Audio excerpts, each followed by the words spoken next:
नमस्कार. GR महाराष्ट्र या आपल्या विश्वासू न्यूज चॅनलवर आपले मनपूर्वक स्वागत आहे.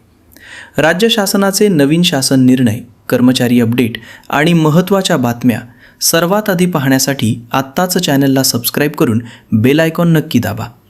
चला पाहूया आजची मोठी ब्रेकिंग न्यूज. राज्यातील मान्यताप्राप्त खाजगी अनुदानित तसेच विना अनुदानित माध्यमिक आणि उच्च माध्यमिक शाळांसाठी शिक्षकेतर कर्मचाऱ्यांबाबत महाराष्ट्र शासनाने मोठा निर्णय घेतला आहे.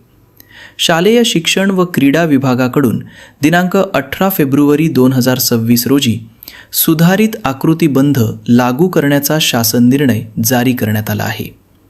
या नवीन निर्णयानुसार इयत्ता 5वी ते 12वी पर्यंत किमान 3 शिक्षक पदे मंजूर असलेल्या शाळांना आता एक कनिष्ठ लिपिक पद मंजूर करण्यात येणार आहे. याआधी अनेक शाळांमध्ये विद्यार्थी संख्या आणि शिक्षक पदांच्या निकषांमुळे लिपिक पद मंजूर होत नव्हते. मात्र सुधारित निकष लागू झाल्यामुळे राज्यातील अनेक शाळांना याचा थेट फायदा होणार आहे.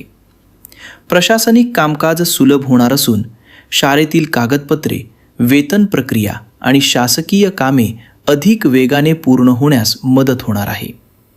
अशाच महत्त्वाच्या शासन निर्णयांच्या अपडेटसाठी GR महाराष्ट्र चॅनलला सबस्क्राईब करा. धन्यवाद.